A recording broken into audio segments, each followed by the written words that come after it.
जो रखे मसालों को हर समय फ्रेश गोल्डी मसाले। नमस्कार, देवभूमि के दंगल में आप सभी का स्वागत है। मैं हूं आपके साथ गरिमा वाजपेयी। आज बात करेंगे मॉनसून ने खोली पोल, जनता रही बोल की।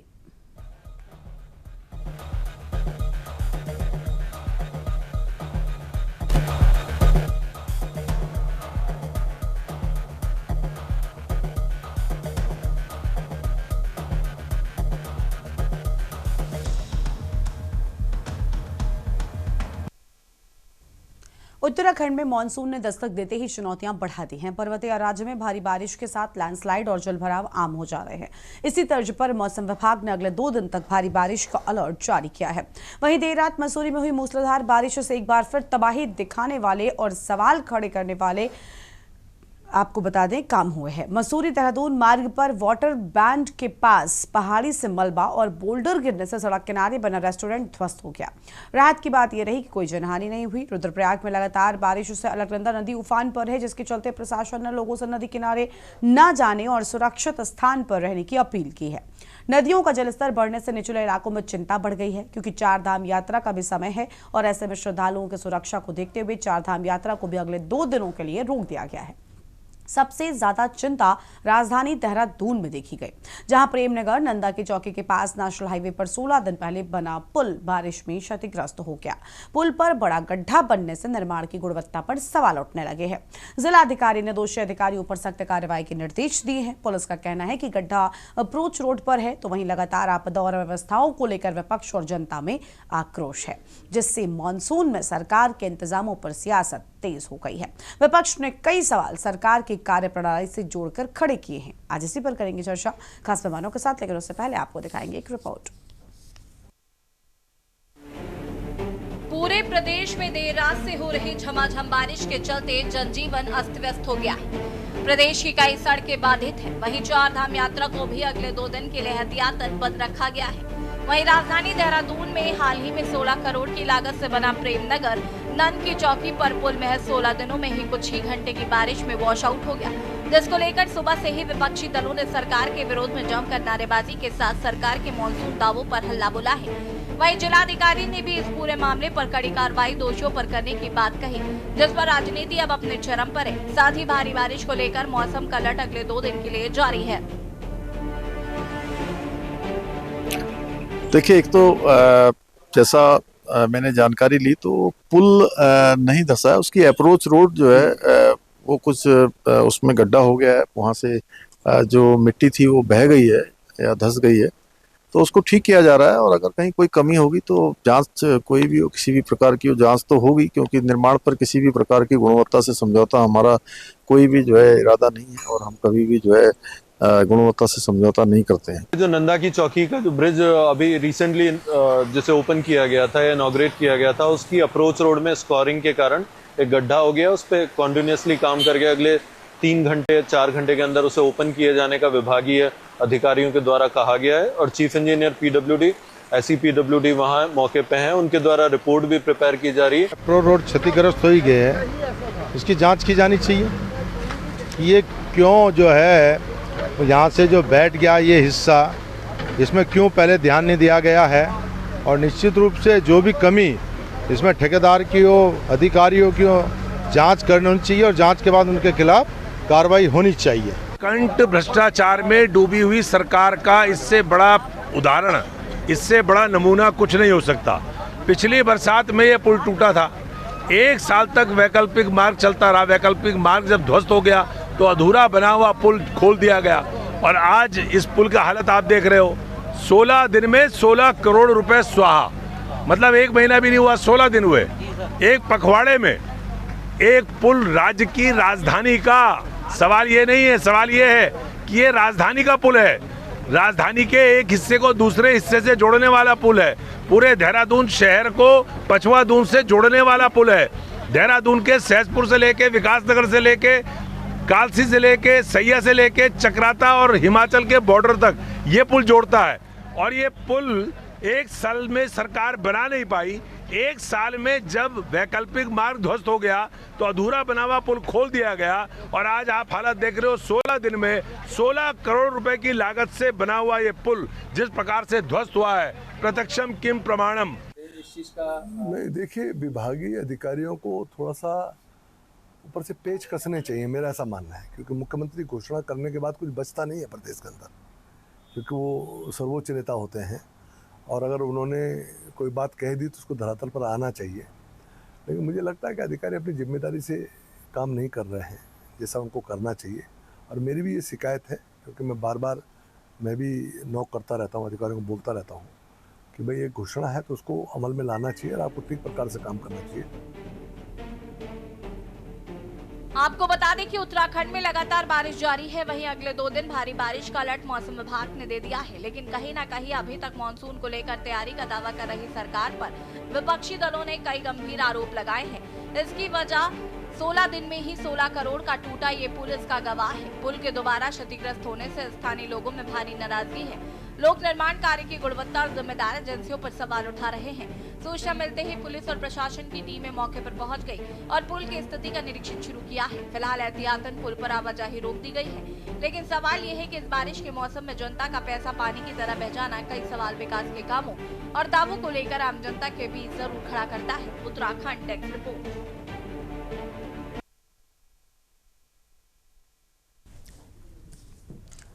और इसी मुद्दे पर आज विस्तार से हम करेंगे चर्चा। हमारे साथ में कुछ खास मेहमान जुड़ रहे हैं। हमारे साथ में बीजेपी से राजेश बिष्ट जी हैं, प्रदेश प्रवक्ता हैं, और यूकेडी से दीपक रावत जी, केंद्रीय प्रवक्ता, हमारे साथ में जुड़ रहे हैं। और प्रदेश प्रवक्ता कांग्रेस पार्टी की ओर से पंकज छेत्री जी हमारे साथ में जुड़ चुके हैं। सभी मौजूद मेहमानों का बहुत बहुत स्वागत आज की हमारी चर्चा में। सबसे पहले शुरुआत राजेश बिष्ट जी के साथ में कर लेते हैं। राजेश जी, एक बार फिर से बारिश ने पोल खोल दी है। प्रदेश क्योंकि भौगोलिक परिस्थितियों के हिसाब से देखें पहाड़ी प्रदेश है और प्रकृति की तरफ से हमें बहुत कुछ खास मिला है, लेकिन उतनी ही मुसीबतें भी हमें कुछ खास मौसमों में देखनी पड़ती है।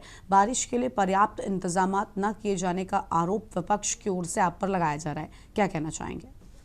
गरिमा जी, देखिए, निश्चित रूप से प्रदेश की जो सरकार है निरंतर 2 पंचवर्षीय से उसका प्रयास है कि प्रदेश के अंदर चाहे यात्रा के मानक हों वो सुगम होने चाहिए, चाहे ये भूस्खलन के मामले आ रहे हैं और ये अतिवृष्टि जिन जिन जगहों पर हो रही है, निश्चित रूप से वहां पे सरल व्यवस्था होनी चाहिए, सुगम व्यवस्था होनी चाहिए और सुरक्षित व्यवस्था होनी चाहिए। लेकिन जिस प्रकार से नंदा की चौकी में हम लोग देख पा रहे हैं और आपकी रिपोर्ट में जैसे समझ आ रहा है, इसमें निश्चित रूप से जिन लोगों के द्वारा इस कार्य को किया गया, चाहे वो ठेकेदार हैं या वो अधिकारी हैं जिन्होंने इस जगह को उनको पास करके दिया या जो काम खत्म हुआ उसको हैंडओवर उन लोगों ने काम किया, ये जरूर इन सब की बड़ी लापरवाही है और इस पे कठोरतम कार्रवाई होनी चाहिए कि जो सरकार जिस नियत से काम करना चाह रही है, जो त्वरित कार्रवाई करते हुए जो हमारे लोगों को व्यवस्था देना चाह रही है, अगर उसमें इन लोगों के द्वारा ऐसी बहुत घोर लापरवाही वाली हरकतें हो रही हैं और अगर इस तरह में भ्रष्टाचार के ऐसे मामले होते हैं तो इनके ऊपर त्वरित और कठोरतम कार्रवाई होनी चाहिए, ऐसा मैं समझ के चलता हूँ। जी गरिमा जी। ठीक है, पंकज छेत्री जी, प्रदेश प्रवक्ता कांग्रेस पार्टी की ओर से। पंकज जी, राजेश जी ने बहुत जल्दी अपनी बातें कह दी, क्या कहना चाहेंगे? जो तस्वीरें सामने आई हैं तो बहुत सारे गंभीर सवाल खड़े कर रही है।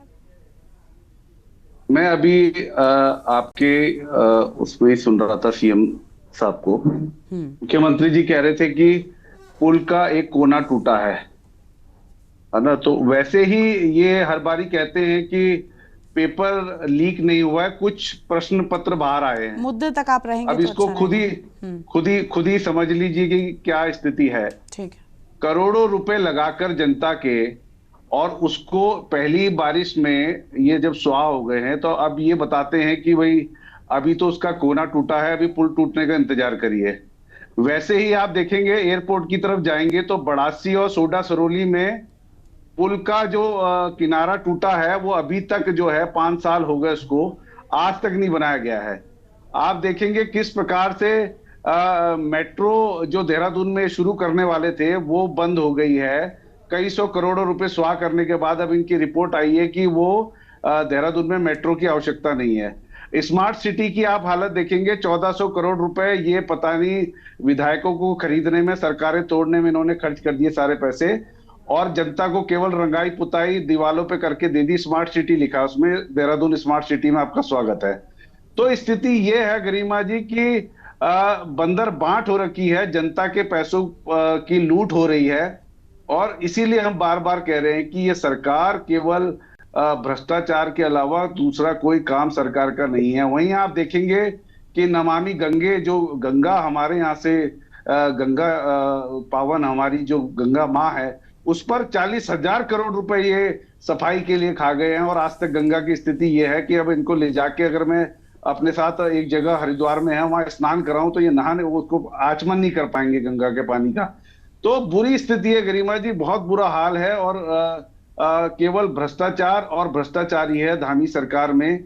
और मैं तो कहूंगा कि बिल्कुल जो इनको कई प्रकार के नाम इनके चाटुकारों ने दिए हैं, पर हम लोग कहते हैं कि भ्रष्ट धामी और भ्रष्ट धामी सरकार। और जल्दी अगर ये जो है नहीं सुधरे तो 2027 में जनता इनको सुधारने का काम करेगी गरिमा जी। चलिए ठीक है, लौटते हैं हम आपके पास में और मेहमान हैं दीपक रावत जी हैं, केंद्रीय प्रवक्ता हैं यूकेडी की ओर से। बहुत स्वागत दीपक जी आपका। दीपक जी, बारिश में बेनकाब हो गई सभी तैयारियों के वो बातें जो अब तक की जा रही थी, अलग अलग जगहों पर, कहीं पर पुल धराशायी हो रहे हैं तो कहीं पर सड़कें मलबे में तब्दील होती जा रही। चारधाम यात्रा तो लगभग रोक ही दी गई है, हर साल ऐसा होता है, लेकिन पर्याप्त इंतजामात हर बार क्यों नहीं किए जाते? हर बार वही कारण, वही समस्याएं जब सामने आती हैं, वही कारण सामने आते हैं, तो क्या उनके स्थायी समाधान नहीं किए जा सकते? देखिए गरिमा जी, निश्चित रूप से स्थायी समाधान किए जा सकते हैं और बहुत हद तक प्राकृतिक जिस प्रकार से सवाल पूछती है उसके जवाब दिए जा सकते हैं, पर उसके लिए नीयत सही होनी चाहिए। और नीयत सही अगर आपकी नहीं है, भ्रष्टाचार की नीयत हो, पैसा कमाने की नीयत हो, पैसे के बंदरबाट करने की नीयत हो, तो जो आपने प्रेमनगर का पुल के जो उदाहरण दिया वो दिख रहा है। मात्र 16 दिन में 16 करोड़ स्वाहा। प्रश्न अधिकारियों से पूछे जा रहे हैं, मैं आपके माध्यम से पूछना चाहता हूं, प्रश्न पीडब्ल्यूडी विभाग के जो मंत्री हैं उनसे क्यों नहीं पूछा जा रहा है? क्यों नहीं उनको पूछा जा रहा है कि आपकी अकाउंटेबिलिटी क्यों नहीं होती है? क्या कारण है कि 16 दिन में 16 करोड़ का पुल स्वाहा हो गया? सह नहीं पाया एक बरसात को। सतपाल महाराज जी हैं पीडब्ल्यूडी मिनिस्टर, क्यों नहीं उनका नाम आ रहा? क्यों नहीं उनसे पूछा जा रहा है? क्यों अधिकारियों की बलि लेने की बात की जा रही है, इंजीनियरों की बलि लेने की बात की जा रही है? तो मंत्री किस लिए हैं? इतने बड़े बड़े विभाग के मंत्रालय क्यों उन्होंने अपने अधीन रखे हुए हैं? गरिमा जी, उत्तराखंड प्राकृतिक आपदाओं का प्रदेश है और हर वर्ष सरकार किसी की भी हो, भविष्य में यूकेडी की हो, निश्चित रूप से ये हर बार प्रकृति जो है जब बरसात होती है तो ये एक सवाल पूछती है और उस सवाल का जवाब सरकार को ढूंढना पड़ता है। आज अगर भारतीय जनता पार्टी की है, इससे पूर्व कांग्रेस की सरकार थी, भविष्य में यूकेडी की सरकार हो सकती है, विषय ये नहीं है। सरकार जो भी हो सवाल पूछती है, लेकिन उस सवालों के आपको स्थायी जवाब ढूंढने पड़ेंगे। यदि आप ढूंढना चाहेंगे, यदि आपको मानना पड़ेगा कि आपको जिम्मेदारी समझनी पड़ेगी तो ढूंढने पड़ेंगे। पर अगर हम प्रश्न कर रहे हैं, पिछली बार के प्रेमनगर और पुल की जहां टूटी थी, क्या कहा था कि हम जल्द से जल्द बनाने देंगे, बन जाएगा। 16 करोड़ आपने स्वाहा कर दिया। अब क्या पूछा जा रहा है? इंजीनियरों की गलती है। और सबसे बड़ी जो परेशानी का सबब बना हुआ है वो समस्या से भागना, पिंड छुड़ाना। मतलब उद्घाटन करने के लिए आप चले जाएंगे पुल का, आप कहेंगे देखिए हमने समय से पहले पुल का निर्माण कर दिया, आप वही लूटेंगे। और जब वही पुल 15 दिन 16 दिन में बह जाएगा तब आप अधिकारियों पे, इंजीनियरों पे पल्ला झाड़ देंगे, उनपे कहेंगे कि इनकी गलतियां हैं। सवाल यह है कि ऐसी नौबत क्यों आ रही है लगातार? आप रिस्पॉन्सिबल क्यों नहीं बन रहे हैं? ये अगर आप विभाग आपके पास है, आपके विभाग के अंतर्गत ये काम हुआ है, तो मंत्रालय जो मंत्री है वो रिस्पॉन्सिबल क्यों नहीं है? जब रिबन काटने के लिए मंत्री आ सकते हैं तो जब पुल बह गया तो उसकी रिस्पॉन्सिबिलिटी क्यों नहीं ले रहे? इस प्रदेश में सबसे बड़ी समस्या जो भ्रष्टाचार बना हुआ है, आपदा एक तरीके से अवसर बना हुआ है इस प्रदेश में सरकारों का, कि आपदा में जो धन खर्च किया जाता है उसका आय व्यय किसी टैग भी नहीं मांग सकती है और आप देते भी नहीं है। और यही कारण है कि ये महत्वपूर्ण विभाग मुख्यमंत्री के पास है और आप खर्च लगा लीजिए, आप पता करिए। कैग ने स्वयं प्रश्न किया 2024 के जब इन्होंने बजट पेश करा, 1500 करोड़ कहां खर्च हुए इसका कोई भी बिल सरकार पेश नहीं कर पाई। ये मैं बजट की बात बता रहा हूं आपको, सीएजी की रिपोर्ट में प्रश्न करा उन्होंने, कहां गए खर्च कर, कोई रिपोर्ट नहीं दी। विषय ये नहीं है, विषय यह है कि आपने खर्च किया है तो आपके पास रिपोर्ट होनी चाहिए। ये गल्ले की दुकान थोड़ी है कि आपने कोई खर्च किया, आपको देने का पता ही नहीं चल रहा हो। सरकार खर्च कर रही है, सरकार ने अगर कहीं किसी को भी दिया है उसका खर्च होना चाहिए, सही जगह पर खर्च होना चाहिए। लेकिन रिस्पॉन्सिबिलिटी लेने से सरकार बचना चाहती है, रिस्पॉन्सिबिलिटी लेने से मंत्री बचना चाहते हैं, इसी वजह से नहीं बता रही है। स्मार्ट सिटी की बात अभी पंकज भाई ने करी, 100 स्मार्ट सिटी पूरे भारतवर्ष में बनेंगे, कहां बने? 100 बन गए क्या? आप उत्तराखंड की बात करिए, ड्रेनेज उसमें सबसे प्रमुख था। पिछली बार की डिबेट में गरिमा जी आपने विषय उठाया था, ड्रेनेज सबसे प्रमुख मुद्दा था। क्या ड्रेनेज की समस्या सॉल्व होगी देहरादून की? पानी रोडे तालाब बनी हुई है, जरा से बारिश होती तालाब बन जाते हैं। तो कहने का सिर्फ मेरा अर्थ यह है कि अब हम विपक्ष में हैं, जरूर हम प्रश्न कर रहे हैं सरकार की, लेकिन सरकार भी तो रिस्पॉन्सिबिलिटी ले, मंत्री भी तो रिस्पॉन्सिबिलिटी ले। आप खाली इंजीनियरों के पास ये कह देंगे कि इंजीनियरों की गलती है, ठेकेदारों की गलती है। और सबसे बड़ी मैडम ना, आप बचने का तरीका ढूंढिए। अभी भारतीय जनता पार्टी के प्रवक्ता विनोद चमोली जी क्या कह रहे थे कि मैं खुद इससे पीड़ित हूं, अधिकारी बात नहीं सुनते हैं। तो क्या हम ये माने कि उत्तराखंड में अधिकारी बेलगाम हो चुके हैं? सरकार के जो मंत्री हैं उनके अधीन नहीं है, उनकी बात नहीं सुन रहे हैं। मतलब बेशर्मी देखिए, आप स्वीकार कर रहे हैं इस बात को कि अधिकारी हमारी बात नहीं सुन रहे हैं। तो आप किस लिए बैठे हुए भाई? चाहिए सत्ता छोड़िए, उनको आने दीजिए जो अधिकारियों को टाइट कर सके। यदि साठ गांठ ना हो तो क्या कोई मंत्री की बात नहीं सुनेगा कोई अधिकारी? ये अधिकारी इतने बड़े हो गए क्या इस प्रदेश में, चाहे वो IAS लेवल के हो या इंजीनियर लेवल के हो, कि वो किसी मंत्री की बात ना सुने? पर मंत्री की बात क्यों नहीं सुन रहे हैं? यदि 40% कमीशन ले रहे हैं, ठीक है, वही यदि कमीशन की बंदरबाट हो, 60 गांठ हो, तो वो क्यों सुनेगा आपकी बात भाई? वो कहेगा जी जो हिस्सा बटा है उसमें आपका भी तो अधिकार था, आपने भी तो लिया है, तभी तो कोई मंत्री। यदि कोई सब साफ सच छवि का व्यक्ति होगा या मंत्री होगा, व्यक्ति भी होगा तो अपना काम बहुत अच्छा कर रहा होगा, और यदि मंत्री होगा तो वो जवाब ही मांगेगा अधिकारियों से। लेकिन अगर कमीशन की बंदरबाट में उसका हिस्सा होगा तो कोई सवाल नहीं पूछ सकता और फिर वो अधिकारियों में डालेगा। ये सबसे बड़ी विडंबना है गरिमा जी इस प्रदेश। ठीक है सर, चलिए लौटेंगे आपके पास में। अरुण शर्मा जी वरिष्ठ पत्रकार हैं, बहुत स्वागत आपका सर। आपदा के बीच सरकार पर गंभीर सवाल उठ रहे हैं, जब अलर्ट था तो फिर इंतजाम क्यों नाकाम साबित हुए? और हर बार ये समस्याएं बरसात के मौसम में हम देखते हैं प्रदेश में आती हैं, बड़ी बड़ी तबाहियां इस प्रदेश ने देखी हैं, बहुत बड़ा बड़ा नुकसान भी देखा है, लेकिन कभी भी उतने इंतजामात नहीं देखे जो होने चाहिए। दावे हर बार होते हैं लेकिन तस्वीरें कुछ और कहती हैं। अरुण जी। गरिमा बिल्कुल सही बोल रही हो। अगर आपको पहले याद हो कुछ साल पहले की बात, तो जो सड़कें बनती थी वो 10 साल चलती थी, कोई फर्क नहीं पड़ता था। आज भी जो पुरानी सड़कें हैं वो वैसी की वैसी हैं, ग्रामीण क्षेत्रों में जो बनी हुई हैं, उन पे बारिश आंधी तूफान का कोई फर्क नहीं पड़ता था। लेकिन ऐसी कौन से कारण हो गए कि पिछले कुछ सालों में चीजें बनती बाद में है, पहले उखड़ जाती हैं, बिगड़ जाती हैं? आखिर कोई तो कारण होगा। गरिमा ये बड़ा गंभीर विषय है कि 16 दिन पहले जो पुल बना उसकी एक तरफ की पूरी रोड गायब हो गई, गड्ढा पड़ गया, और अब उसे लिपाई पुताई के लिए कोई कह रहा है कि अप्रोच रोड खत्म हुई, कोई कह रहा कि साइड की दीवार टूटी है। ये अलग अलग बयान लोगों के सुनने को मिल रहे हैं, और ये बड़ा इस गैर जिम्मेदाराना रवैया है कि आपने 16 दिन पहले कोई पुल बनाया और वो गायब हो गया, और आप ये दावा कर रहे थे कि रिकॉर्ड समय में वो पुल बना है।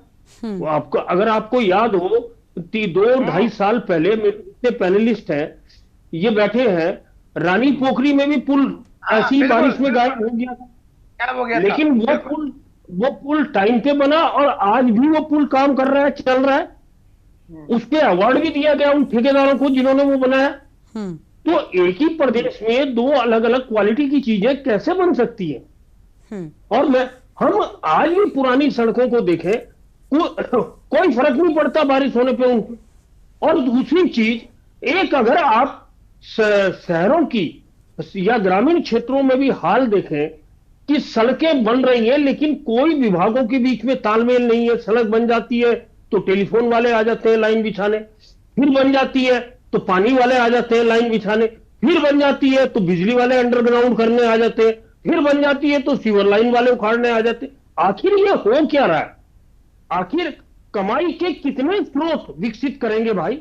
अरे उस सड़क को जब बनती है कोई भी सड़क, तो सारे विभागों से तालमेल करके ये फैसला हो जाए कि पहले जो काम उसने होने हैं वो करवा लिए जाए, उसके बाद सड़क बने, ताकि उसे उखाड़ने की जरूरत ही ना है। गली गली में सड़कें उखड़ी पड़ी हैं। आप देहरादून जैसी स्मार्ट सिटी का हाल देख लीजिए, गली गली में सड़कें उखड़ी पड़ी है, कहीं सीवर के लाइन पे के नाम पे, कहीं गैस पाइपलाइन के नाम पे, कहीं पानी के नाम पे, कहीं बिजली के नाम पे उखड़ी पड़ी है। और ये बार बार अधिकारियों ने अल्टीमेटम दिया था कि वो बरसात से पहले दुरुस्त कर ली जाएंगी। लेकिन बरसात आ गई, आधा देहरादून तालाब बन जाता है जरा सी बारिश होती है। आखिर वो ड्रेनेज सिस्टम किस काम आएगा, जिसकी बात हमारे साथी कर रहे थे। तो ये बड़ी दुश्वारियां हैं और मुझे लगता है कि जब तक सिस्टम ठीक नहीं होगा, अभी कुछ साथियों ने कमीशन की बात करी, देखिए अगर ये कमीशनबाजी ना होती तो चीजें इतनी जल्दी बिगड़ती नहीं। आज भी चीजें बन बाद में रही है, उखड़ पहले रही है, टूट पहले रही है, ढह पहले जा रही है। आखिर ये हो क्या रहा है? ये उत्तराखंड नवोदित प्रदेश है और जिन लोगों के जिम्मे ये जिम्मेदारी थी कि इसको विकास के रास्ते पे ले जाएंगे, आखिर ये कौन सा विकास है, ये समझना पड़ेगा। अगर ये विकास व्यक्तिवाद का है तो अलग बात है, लेकिन अगर ये प्रदेश के लोगों के लिए विकास है तो इसको बहुत गंभीरता से सोचना पड़ेगा। आखिर ये विकास किसके लिए हो रहा है और आखिर जो जिम्मेदार लोग हैं वो क्यों नहीं सुधर पा रहे हैं? ये बरसात आ गई आपके सामने, हम हमेशा अतिक्रमण की बात करते हैं डिबेट्स में। आप देखिए नदी नाले खाले चालों के किनारे जो लोग बसे हैं, आज की तारीख में यह है कि अब प्रशासन उन्हें मुआवजा बांटने लग जाएगा, जबकि वो अवैध बसे में, क्योंकि उनके किसी की झोपड़ी में पानी घुस जाएगा, किसी का कुछ होगा। तो ये सारी स्थितियां हैं गरिमा जी। ठीक है, चलिए लौटेंगे हम सभी मेहमानों के पास में, अपनी चर्चा को फिर से आगे बढ़ाएंगे, लेकिन उससे पहले एक ब्रेक के लिए आप पर रोक रहे, फौरन हाजिर होंगे।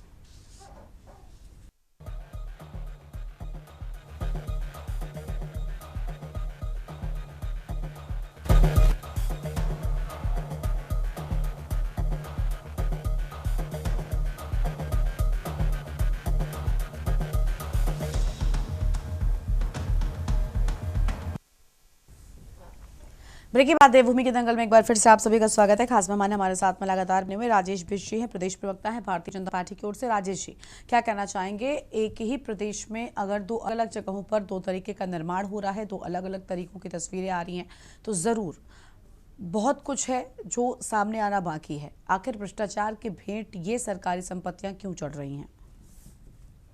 जी, जिस प्रकार से उत्तराखंड में हमेशा संभावनाएं बनी रहती है कि जगह जगहों पे अतिवृष्टि होती है और होती आई है। पहले भी जब ये राज्य यूपी के साथ था तभी अतिवृष्टियां होती थी, लेकिन उतना कवरेज नहीं पहुंच पाता था कि वो खबरें कहीं ना कहीं सर्व लोगों तक पहुंच पाए। लेकिन आज की जो परिस्थिति है, आज कहीं पे थोड़ी सी भी घटना दुर्घटना होती है तो पूरे देश और देश से बाहर भी वो घटनाओं का जिक्र हो जाता है। निश्चित रूप से जिस जगह की हम बात कर रहे हैं, और जैसे मैं माननीय मुख्यमंत्री जी को भी सुन पाया, आप लोगों की रिपोर्ट में भी देखा, उनके द्वारा स्पष्ट रूप से बताया गया कि जो पुल निर्माण, जिस निर्माण को बार बार हमारे विपक्षी साथी एक मुद्दे की तरह यहाँ पे कहना चाह रहे हैं, वो जो पुल है वो अभी भी सुरक्षित है। जो उसकी अप्रोच रोड थी उसका जो हिस्सा कटा है, उसके लिए भी जो जिलाधिकारी महोदय वहां पर गए हैं उनके द्वारा उस हिस्से पर भी तो वही निर्माण सामग्री लगी होगी जो पूरे पुल में लगी। कुछ डिफरेंस था क्या? नहीं, मैं डिफरेंस तो एक्चुअली मैं जब 2-3 बार उस रोड से गुजरा तो उसमें ये समझ पाया कि जब पिछले साल ये पुल गिरा था तो एक अप्रोच रोड पैरेलल बनाई गई थी जो घूम के पुल की तरह जाकर वो उस नंदा की चौकी को क्रॉस कर रही थी। लेकिन वर्तमान में जो पुल था वो पूर्णतः नया निर्माण किया गया था। उसकी जो अप्रोच रोड थी वो दो साइड पैरेलल अभी भी बनी हुई थी। जो पुल का हिस्सा इसमें दिख रहा है, पुल जो ब्रिज है, ब्रिज अपनी जगह पे स्थिर है, लेकिन जो उसको टच कर रही है रोड वो कहीं ना कहीं उस अप्रोच रोड का हिस्सा है, जिसके लिए जो जिलाधिकारी वहां पर गए, उन्होंने पीडब्ल्यूडी के जो अधिकारी थे, संबंधित विभाग के अधिकारी थे, किसी की तो नाकामी थी ना, किसी की तो नाकामी जरूर रही। बिल्कुल नाकामी है। मैं उस बात से कहां पीछे हट रहा हूं। मैं तो जब शुरुआत में अपनी बात कही, मैंने सबसे पहले यही बात की कि जिन लोगों की कमियां हैं उन कमियों पे निश्चित रूप से कठोर कार्रवाई होनी चाहिए, ताकि भविष्य में और लोगों के लिए भी उदाहरण बन सके कि अगर किसी तरह से सरकार के द्वारा सही नियत से काम किया जाता है तो उसमें लापरवाही और जो जिस तरह के आप काम करने की कोशिश कर रहे हैं बर्दाश्त नहीं किए जाएंगे। अभी कई सारी बातें अपने अपने स्तर पर निकल कर आई। कुछ साथियों ने कहा जी मंत्रियों के और ठेकेदारों के और ये पीडब्ल्यूडी विभाग के अधिकारियों की सांठगांठ होती है, इसलिए वो उनकी बात नहीं सुनते। कभी ऐसा मुमकिन हो सकता है कि कमीशन जारी है, मेरा कोई पार्टनर बन रहा है और कोई घटना होती है तो मैं अपने पार्टनर के ऊपर वो बात थोप दूंगा और अपने आप को सुरक्षित वहां से निकालूंगा। जब आदमी का किसी के साथ लेन देन होता है तो कभी ऐसा मुमकिन हो पाया कि आरोप किसी और के ऊपर मढ़ा जाए, तो ये तो खैर बेबुनियाद बात है, विपक्ष का काम है। और ऐसा नहीं है कि जो हमारे साथी यहाँ बैठे हैं वो कभी सत्ता में नहीं रहे या सत्ता को समर्थन नहीं दिया या कभी पक्ष में रहे और कभी पक्ष में नहीं रहे, ऐसा नहीं है। सभी ने सत्ता में अपनी अपनी जगह पे जनता द्वारा चुनकर आकर अपनी अपनी बातें रखी हैं। लेकिन आज ठीक है, ये प्रमुख विपक्षी दल है, इनको अगर जनता ने किसी तरह से बाहर बैठने का अगर निर्णय दिया है तो जरूर इनके अंदर भी कोई कमियां रही होंगी। और जिस हम इस उत्तराखंड के अंदर संतुलन और काम की हम बात कर रहे हैं। मैं ये मानकर चलता हूं कि सरकार वचनबद्ध है अपने लोगों के लिए। चाहे अतिवृष्टि के कारण प्रदेश के अंदर कहीं पर भी कोई भी घटना होती है तो सरकार जिम्मेदारी से, चाहे सफलता या विफलता, दोनों का श्रेय अपने ऊपर लेने को तैयार है। लेकिन अगर ये बार बार ही उस बात को ऐसा कहना चाहेंगे कि रिबन काटने के लिए हम जा रहे हैं और कोई घटना हो रही है तो उस बारे में हम लोग उसका पक्ष नहीं ले रहे हैं, तो ये निराधार बातें हैं। ऐसा नहीं है, सरकार दोनों पक्षों में अपने ऊपर बात लेने को तैयार रहती है। और इस पे मैं यही मानकर चलता हूं कि अगर ऐसी कार्रवाई कहीं पर भी हो रही है तो सरकार किसी को भी बख्शने वाली नहीं है। ये बात और है कि विपक्ष इसको मुद्दा बना के अपने लिए ऐसे, जैसे अभी आपदा में अवसर ढूंढने वाली बात कहते हैं, निश्चित रूप से इनके लिए अवसर हो सकता है। हमारे लिए पीड़ा की बात है ये कि अगर हमने कोई काम अच्छा करने की कोशिश करी और वो खराब हो गया तो उस खराब काम को भी ठीक करने की जिम्मेदारी हमारी है और हम निश्चित रूप से उस खराब काम को ठीक करके देंगे। जैसे जिलाधिकारी महोदय जी ने अभी बताया कि हम 3 से 4 घंटे में इस रोड को सुचारू कर देंगे, तो ये जरूर सुचारू होगी। बाकी विपक्ष को मुद्दा बनाना है, क्योंकि क्षेत्रीय मुद्दे इनके पास है नहीं। ऐसे मुद्दों को रोज ढूंढ रहे हैं, ये तो चाहते हैं कि प्रदेश के अंदर रोज पुल गिरे। ये तो हंसी आती है मुझे राजेश जी की बात सुन के। हम ऐसा नहीं सोचते राजेश जी। ये क्षेत्र के बाहर, ये अंतर्राष्ट्रीय, ये नेपाल का मुद्दा है। चलिए पंकज जी, मैं आ रही हूँ, इसके बाद आपके पास। क्षेत्री जी जरूर नेपाल का होगा आपके लिए, आप ठीक कह रहे हैं। ठीक है, पंकज जी क्या कहना चाहेंगे सर? क्षेत्रीय मुद्दे नहीं बचे आपके पास? आप ये कहना चाहूंगा कि ये भ्रष्ट सरकार है गरिमा जी। आप ये कह रहे थे अधिकारियों की कमी है, अधिकारी हमारे सुनते नहीं। हाँ, मैं कहना चाहता हूं ये मिली भगत है। आपको एक छोटा सा उदाहरण देता हूं। एक अधिकारी एमडी था पिटकुल का, उसको हाई कोर्ट की फटकार के बाद जैसे तैसे पुष्कर सिंह धामी की सरकार ने हटाया, फिर उसके लिए कानून बदले और फिर उसको अभी यूपीसीएल में दोबारा एमडी बना दिया। उस अधिकारी को, जो प्रकाश चंद ध्यानी को, जिसको लताड़ पड़ी है हाई कोर्ट से। तो इसी प्रकार का इनका पीडब्ल्यूडी में भी सांठगांठ है, पेयजल में भी सांठगांठ है, सारा सिस्टम इनका सांठगांठ से चल रहा है। यही हालत है और इसी कारण से, और ये जो 40% कमीशन की बात आई है ना अभी, ये बिल्कुल धरातल पे आप ठेकेदारों का स्टिंग ऑपरेशन करिए, मिलिए, वो रोते हैं। वो कहते हैं सरकार को हम पहले कमीशन ब्लैक में कमीशन मांगते हैं, उसके बाद अगर काम मिले तो हम भैया क्या करेंगे, कैसे लगाएंगे। बहुत बुरी स्थिति है गरिमा जी, आप मानिए। और उसका सीधा उदाहरण है प्रेम नगर का ये पुल, नंदा की चौकी का। दूसरा सबसे बड़ा उदाहरण है आपका मेट्रो प्रोजेक्ट। तीसरा सबसे बड़ा उदाहरण है स्मार्ट सिटी। तो ये भ्रष्ट सरकार है और इनकी भ्रष्टाचार की कलई अब खुल रही है। और 16 दिन में 16 करोड़ जैसे स्वाह हुए, वैसे कई 100 करोड़ रुपए स्वाह ये कर चुके हैं गरिमा जी। भ्रष्टाचार में लिप्त सरकार है और मिलजुल के अधिकारियों की कह रहे, अधिकारी नहीं सुन रहे, इन्हें इस्तीफा दे देना चाहिए नैतिकता के आधार पर। अधिकारी नहीं सुन रहे हैं तो हम अब बताएं हमें कौन अधिकारी नहीं सुन रहा है, हम उसका घेराव करेंगे, जाके हम धरना प्रदर्शन करेंगे, हम बताएंगे उसको क्यों नहीं सुन रहा है। भाई तू इतने हमारे जो पूर्ण बहुमत की सरकार है उसके नेताओं की बात अब नहीं सुन रहे हैं। तो ये मिले हुए हैं, सांठगांठ है, तब ये सब चल रहा है। और नंदा की चौकी का जो पुल है उसका जीता जाता उदाहरण है। पिटकुल का जो एमडी का प्रकरण है, जीता जाता उदाहरण है। अभी यूपीसीएल का उसे दोबारा से चार्ज दे दिया गया और पिटकुल का भी चार्ज देने की तैयारी है। तो ये सीधा नेक्सस है इनका अधिकारियों के साथ मिलके, और उसको वो भ्रष्टाचार की भेंट पूरा उत्तराखंड चल रहा है, पूरी बलि चढ़ाई जा रही है, जिसको उत्तराखंड की जनता कभी माफ नहीं करेगी। ठीक है सर, गरिमा जी अपनी चर्चा को हम आगे बढ़ाएंगे, लेकिन उससे पहले गोरखपुर चलते हैं, तस्वीर आपको दिखाते हैं। सीएम योगी क्या कुछ कह रहे हैं, सुन लेते हैं। बार एसोसिएशन की इस कार्यकारिणी को जो श्री उमापति उपाध्याय जी और श्री अनुज आस्थाने जी के नेतृत्व में आप सबने निर्वाचित की है, इन सब के निर्वाचन के लिए इन्हें बधाई देता हूं। और इस पूरी प्रक्रिया को लोकतांत्रिक तरीके से चयन करने और आज इस कार्यक्रम में अपनी उपस्थिति से इस गरिमामय समारोह को, परिचय समारोह को और भी गरिमापूर्ण तरीके से आप लोगों के द्वारा यहां पर संपन्न किया जा रहा है, इसके लिए मैं आप सबका भी हृदय से अभिनंदन करता हूं। हम सब जानते हैं कि भारत ने स्वतंत्र होने के उपरांत अपनी संसदीय लोकतंत्र को अंगीकार किया और जिसका आधार लोकतंत्र के वे 3 महत्वपूर्ण स्तंभ हैं, जिनमें विधायिका है, न्यायपालिका है और कार्यपालिका है। हम इन सभी तीनों स्तंभों को जब देखते हैं तो तीनों स्तंभ एक दूसरे की भावनाओं का सम्मान करते हुए अपनी लक्ष्मण रेखा के अंदर अपने अपने कर्तव्यों का निर्वहन भारत के संविधान के प्रति अपनी निष्ठा को व्यक्त करते हुए जब पूरी निष्ठा के साथ कार्य करते हैं तो वह एक सामान्य नागरिक उससे लाभान्वित होता है। राष्ट्र की एकता और अखंडता को हम मजबूती प्रदान करने में अपना योगदान दे पाते हैं। जब हम न्यायपालिका की बात करते हैं तो इन तीनों, चाहे वह विधायिका हो, कार्यपालिका हो या न्यायपालिका, इन तीनों के बीच यानी न्यायपालिका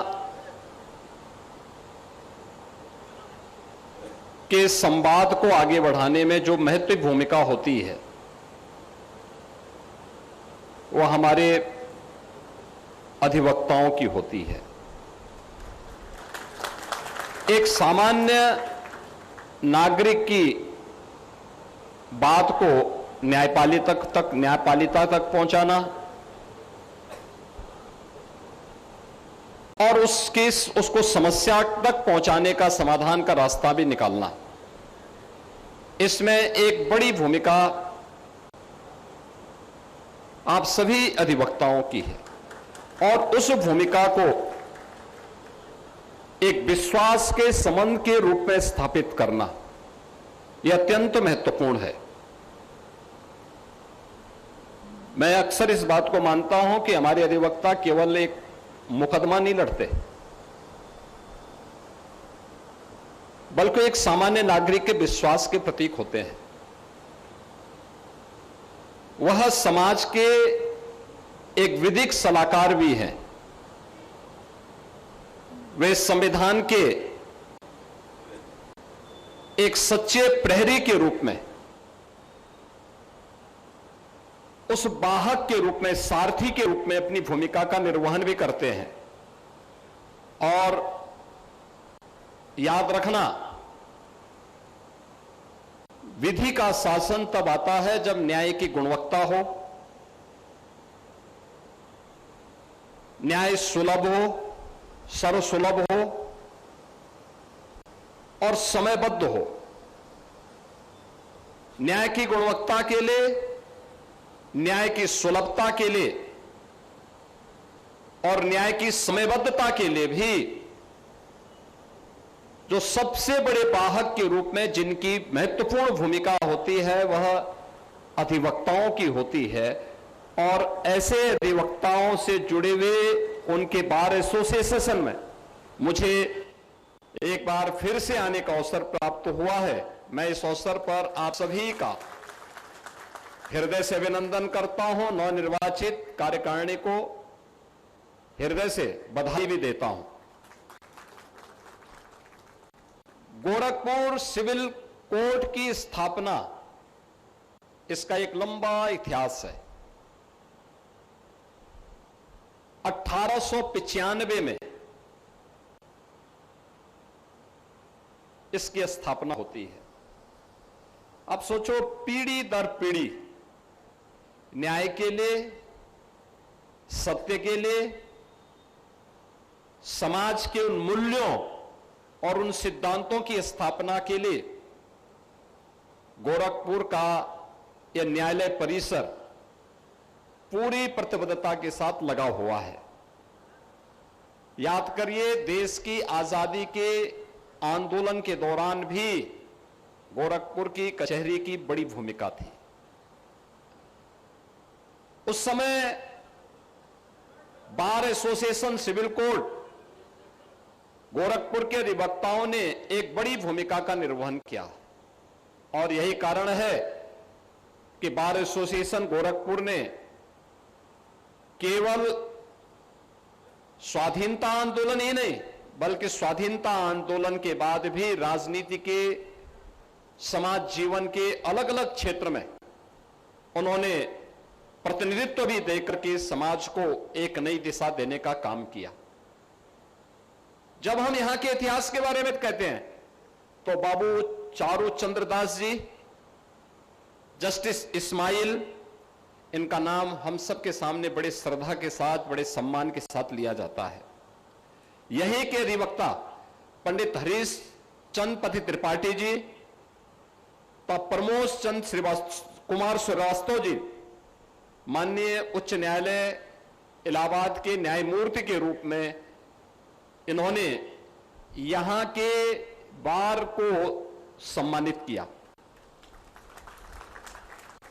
एडवोकेट केपी सिंह जी राजनीति के क्षेत्र में उन्होंने आप सबकी बदौलत उत्तर प्रदेश के अपर हाउस का प्रतिनिधित्व किया।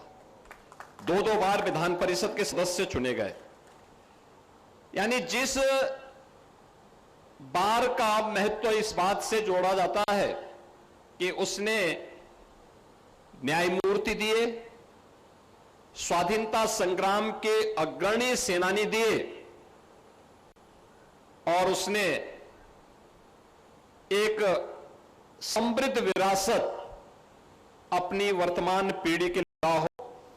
उस बार एसोसिएशन के साथ जुड़ना और उस बार के साथ, उस गरिमा के साथ आगे बढ़ना एक हम सब के लिए महत्वपूर्ण उपलब्धि होती है। मित्रों, हम सब इस बात को जानते हैं कि भारत की आजादी के दौरान देश के अधिवक्ताओं की भूमिका कितनी महत्वपूर्ण थी।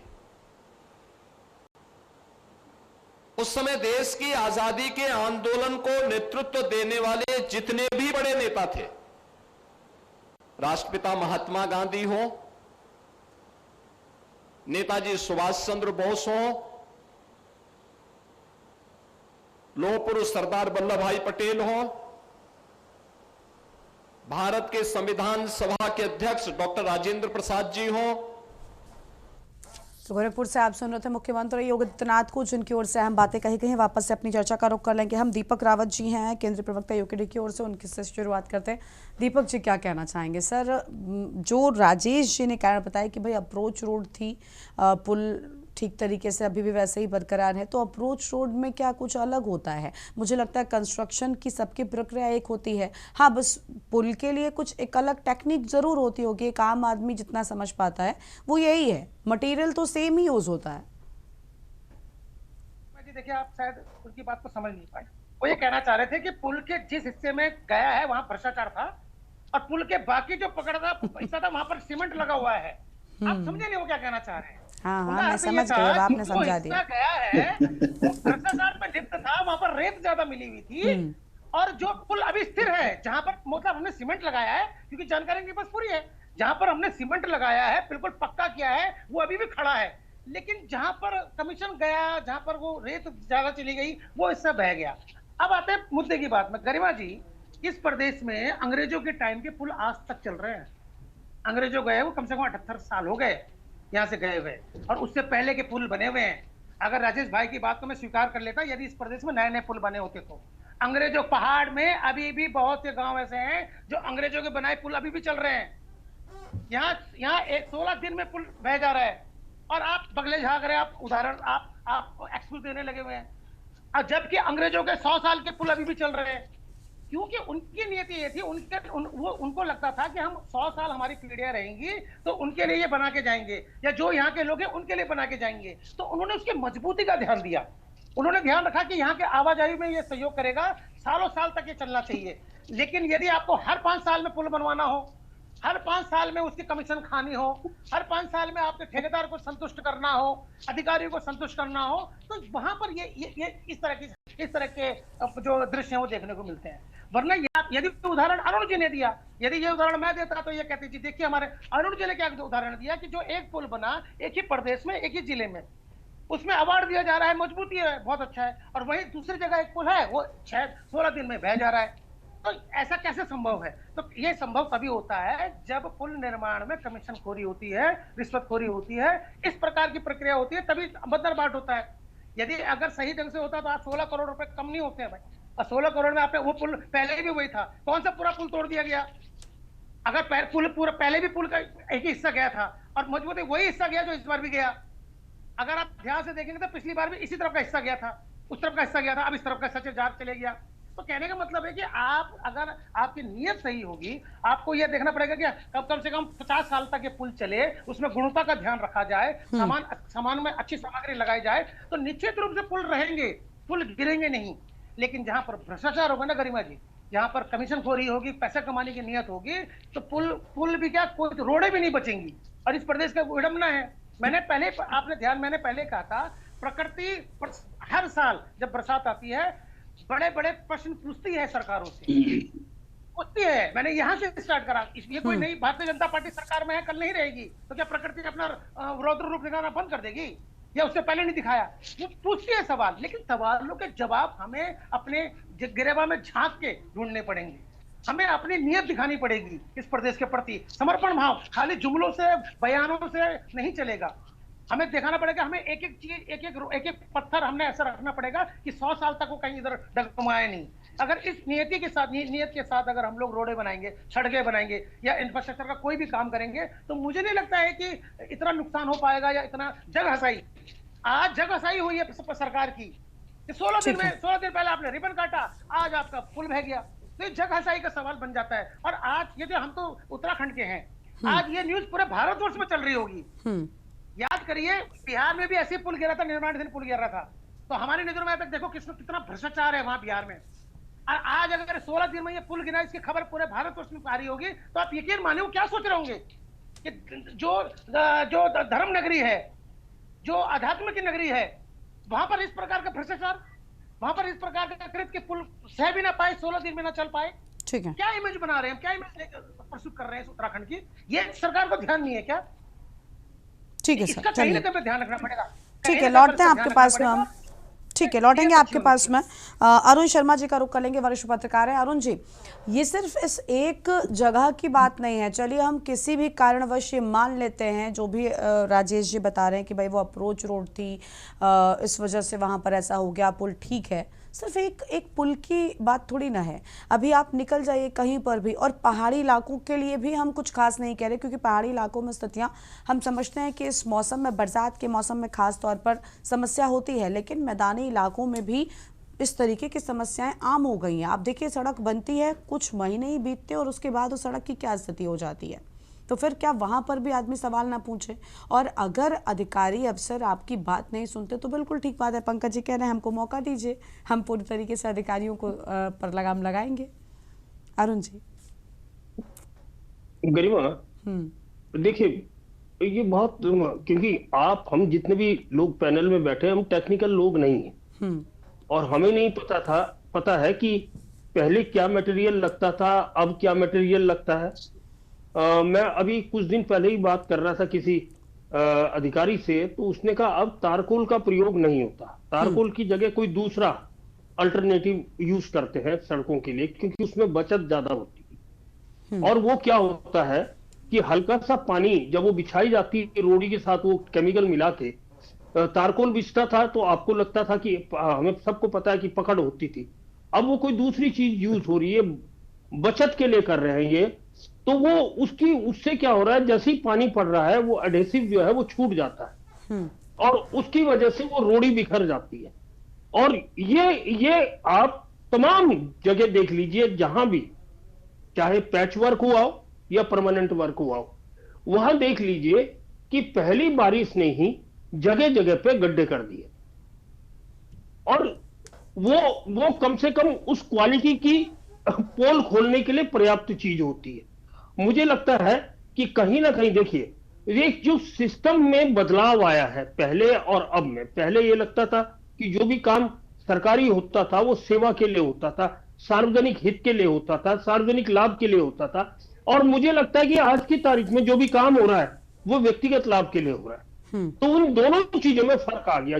जब भावना में फर्क आ गया, सार्वजनिक लाभ और व्यक्तिगत लाभ में बढ़ गया मामला, तो वो सारी चीजें वो गौण हो जाती है। बाकी फिर आदमी व्यक्तिगत ही सोचेगा। अब वो अपने लिए सोच रहा है, अपने ऊपर के अधिकारी के लिए सोच रहा है, उससे ऊपर के अधिकारी के लिए सोच रहा है, उससे ऊपर किसी मंत्री के लिए सोच रहा है। तो वो एक सिस्टम बन गया, चेन बन गई। और उस चेन को ब्रेक करने की स्थिति है, वो कोई भी हिम्मत नहीं कर पा रहा।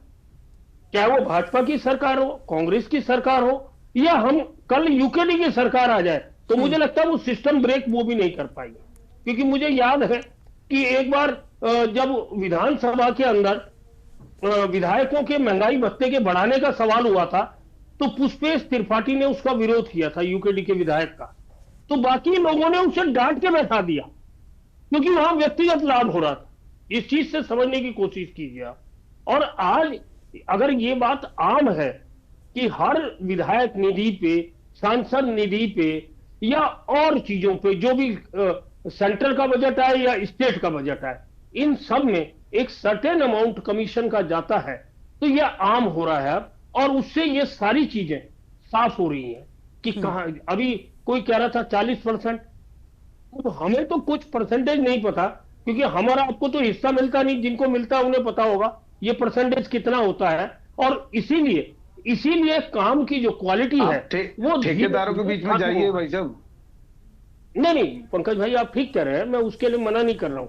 ये हमारे भी मित्र हैं, हमारे भी मित्र हैं, वो भी बताते हैं हम लोगों को, तभी पता लगता है कि किस तरह उनके सामने संकट ये खड़ा होता है कि कौन सी क्वालिटी दे पाएंगे वो। बिल्कुल, जब आधे से ज्यादा पैसा कमीशन पे निकल जाएगा तो क्या क्वालिटी देंगे। और देखिए, अगर क्वालिटी नहीं होगी तो इसी तरह हम और आप लगातार डिबेट करते रहेंगे, उससे कोई फर्क पड़ने वाला नहीं। सबसे बड़ी बात है कि अगर ऐसे में कोई हादसा हो जाता, आप सोचिए फिर उसके लिए कितनी बड़ी बात थी। राजेश जी, आप सोचिए इन हादसों के पीछे कौन जिम्मेदार होता। अगर एक भी शख्स की जान ऐसी किसी परिस्थिति में जाती है तो आप किसको जिम्मेदार मानेंगे? देखिए, निश्चित रूप से जिस प्रदेश में जिस पार्टी की सरकार होती है, जिम्मेदारी उसी की होती है। मैंने पहले भी ये बात कही है, अभी भी मैं उस बात को दोहरा रहा हूँ कि देखिए, जहाँ अच्छाई की बात है हम उसका क्रेडिट ले ले, और जहाँ चीजें खराब हो रही हैं उसको हम कहीं नहीं चाहिए हमारा इसमें कोई कंट्रोल नहीं है, कोई रोल नहीं है, वो कहना बिल्कुल गलत होगा। या कई तरह की बातें हमारे साथ ही कर रहे हैं, कमीशन की कर रहे हैं, इधर उधर की कर रहे हैं, खरीद फरोख्त की कर रहे हैं। देखिए, ये अनुभव हमारे इन साथियों को बेशक होगा, क्योंकि पूर्व सरकारों में ये लोग रहे हैं, इनको अच्छा अनुभव हो सकता है इन सब बातों का। क्योंकि अगर इनकी बात में किसी तरह की, आप जाइए ठेकेदारों के पास जाइए राजेश जी, मैं आती हूं, उसके उनका बाद दर्द आपके भी पास सुनिए कभी। आप ऐसे टिप्पणी करके बच नहीं सकते हैं कि जो कह रहे हैं उसको अनुभव है। आपको ठेकेदारों का दर्द भी समझना पड़ेगा, और ये भ्रष्टाचार के जो जड़ है उस पर भी बात करनी पड़ेगी। आप ये बताइए ना, स्मार्ट सिटी 1400 करोड़ रुपए कहाँ गए? आप बताइए, देहरादून की मेट्रो ट्रेन का प्रोजेक्ट क्यों, मेट्रो रेल का प्रोजेक्ट क्यों बंद हो गया? ये सब भ्रष्टाचार की तो सीढ़ी है। और बताइए, आप सोडा सरोली और बड़ासी का पुल देख लीजिए, 5 साल हो गए हैं आज तक उस पे पैच रिपेयर कर रखा है, पत्थरों का एक पुस्ता लगा रखा है, उसके अलावा कोई काम वहां पर नहीं हुआ है। पुल को छेड़ने की भी हिम्मत नहीं करी गई है। कौन ठेकेदार थे वो? क्या ब्लैक लिस्टेड करे गए उसको? आप फिर कमीशन दे के फिर वो काम कर रहे हैं। तो कहने का मतलब ये है, जब तक आप जड़ पे नहीं जाएंगे, आप खाना पूर्ति करते रहेंगे, विपक्ष को कटघरे में खड़े करते रहेंगे, तब तक ये ऐसे ही चलता रहेगा। देखिए, हमारा काम है सरकार को चेतावनी देना, सरकार को चेताना। सरकार ठीक से काम नहीं कर रही है तो जनता को जागरूक करना, वो हम भली भांति कर रहे हैं। परंतु जब सरकार के लोग ही, सरकार के चुने हुए नुमाइंदे ही कह रहे हैं कि अधिकारी हमारी बात नहीं सुन रहे हैं, तो इससे स्पष्ट रूप से ये बात सामने आ जाती है कि सब मिली भगत चल रही है। और वो भ्रष्टाचार की भेंट उत्तराखंड का एक एक नागरिक चल रहा है। जिस तरीके से गरिमा जी ने कहा, यदि वहां कोई बड़ी दुर्घटना हो जाती तो कौन जिम्मेदार होता? आप तो सीधे सीधे जो आपका इशारा है वो एक्ट ऑफ गॉड की तरफ है कि ये तो हम कुछ कर नहीं सकते, ये तो हर साल होता है। अभी उत्तर प्रदेश में भी कुछ जगहों पर ये हुआ कि भाई आंधी में पुल उड़ गया, हमने पेड़ उड़ते या बहुत सारी चीजें, पेड़ गिरते, ये सब देखा था, लेकिन पुल ही गिर जाए आंधी में, ऐसी आंधी तो हमने नहीं देखी थी। ये उत्तर प्रदेश में हुआ था। बिल्कुल। अब स्थिति धीरे धीरे यहाँ पर भी आने वाली है। देखिए गरिमा जी, जो एक्सट्रीम पावर होती है वो कहीं ना कहीं जो सरकारों को निकम्मा बना देती है। अब आप देखिए 2 बारी की पूर्ण बहुमत की सरकार और 2 बारी जो दूसरी बारी हारने के बाद, विधायक हारने के बाद जबरन बनाए गए मुख्यमंत्री जो उत्तराखंड की सिर पर थोपे गए हैं, तो निश्चित तौर पर कहीं ना कहीं पावर का एक साइड इफेक्ट भी होता है, अहंकार भी होता है, गुरूर भी होता है, घमंड भी होता है। और अब ये चिल्ला के कह रहे हैं कि हम तीसरी बार भी हम ही मुख्यमंत्री बनेंगे, और उनको तमाम नाम दे दिए गए हैं कि ये तो अभी दूध के दांत ही टूटे हैं, आगे देखिएगा क्या होता है। तो इस तरीके से जब अहंकार होता है तो निश्चित तौर पर भ्रष्टाचार भी उत्पन्न होता है। तो ये उसी की बानगी मात्र है। अभी आप देखिए चुनाव आने से पहले पहले कितने बड़े बड़े घोटाले, कम से कम चुनाव आने से पहले पहले हमने ये सुना था कि चीजें बेहतर हो जाती हैं पंकज जी, और मुझे लग रहा है आप कह रहे हैं कि और बड़े बड़े घोटाले उजागर होंगे, तो ये तो खैर उनके लिए मुश्किल होगी। लेकिन कुल मिलाकर चीजें बेहतर होती जाएं तो शायद उनके लिए भी ठीक होगा, आम जनता के लिए भी ठीक होगा, और वही ठीक है। क्योंकि जो नुकसान हो रहा है या जो तस्वीरें सामने आ रही हैं, अगर ऐसे ही आगे चलता रहा काम तो शायद सत्ता पक्ष के लिए मुसीबतें जरूर खड़ी हो सकती हैं। उम्मीद है कि आने वाले वक्त में चीज़ें बेहतर होंगी। शुक्रिया आप सबका जोड़ने के लिए और अहम बातचीत के लिए। तो इंतज़ामों पर लगातार सवाल खड़े हो रहे हैं क्योंकि मानसून की तबाही पर सियासत तेज़ हो गई है। कहीं पर पुल गिर रहा है तो कहीं पर पुल से जुड़ी हुई रोड गिर रही है, जो अपने आप में कई सारे गंभीर सवाल खड़े कर रही है। और एक तरफ उन दावों की पोल भी खोल रही है जो अब तक सत्ता पक्ष की ओर से किए जा रहे थे। देवभूमि के दंगल में इतना ही। आप देखते रहिए न्यूज़ इंडिया। नमस्कार। गोल्डी मसाले लाए हैं फ्रेश लॉक टेक्नोलॉजी, जो रखे मसाले